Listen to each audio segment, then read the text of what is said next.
एक बहुत ही गरीब किसान था। वह बहुत गरीब, अकेले, मेहनती और खुश रहता था। वह रोज सुबह उठकर मंदिर में जाकर केवल 10 मिनट भगवान के आगे हाथ जोड़कर प्रार्थना करता था। उस किसान की पत्नी हर रोज उसके साथ मंदिर जाती और प्रार्थना करके सारा दिन अपने खेतों में काम करता। उसका जीवन बहुत अच्छा चल रहा था कि अपनी मेहनत से वह कुछ ज़्यादा तो नहीं कमा पाता था, लेकिन फिर भी जितना भी कमाता उसमें कुछ पैसे लोगों की भलाई में लगा देता है। एक उससे किसान के गांव में बीमारी फैल गई।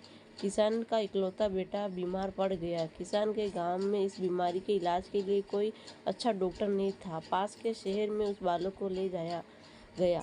शहर के इस अस्पताल का इलाज बहुत ही महंगा था। उस बेचारे किसान के लिए अस्पताल और डॉक्टर का खर्चा आदि दे पाना बहुत ही मुश्किल था। किसान दिन प्रतिदिन हिम्मत हारता जा रहा था। एक दिन अस्पताल में बैठे बैठे हुए इतना हताश हो गया कि जोर जोर से रोने लगा।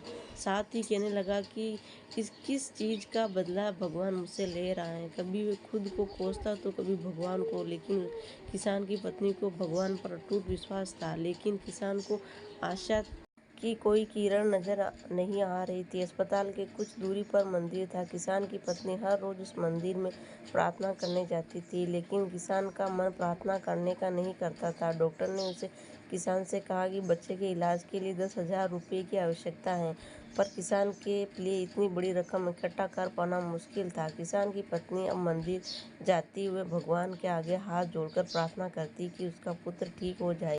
एक दिन मंदिर में एक सेठ जी आया। उसने किसान की पत्नी को कहा कि उसने किसान की बातें उस दिन अस्पताल में सुनी थी। सेठ को बातों ही बातों में पता चला कि किसान को 10,000 रुपये की ज़रूरत है।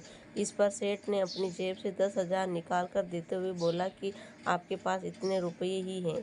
साथ ही सेठ ने कागज़ पर अपना पता लिखते हुए कहा कि अगर उनको और पैसों की जो आवश्यकता हो तो बेझिझक मांग ले।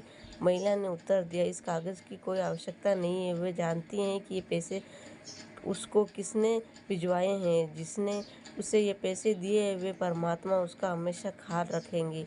इसे कहते हैं अटूट विश्वास। ये सबसे ज़रूरी चीज़ है जिसे हम अक्सर खो देते हैं।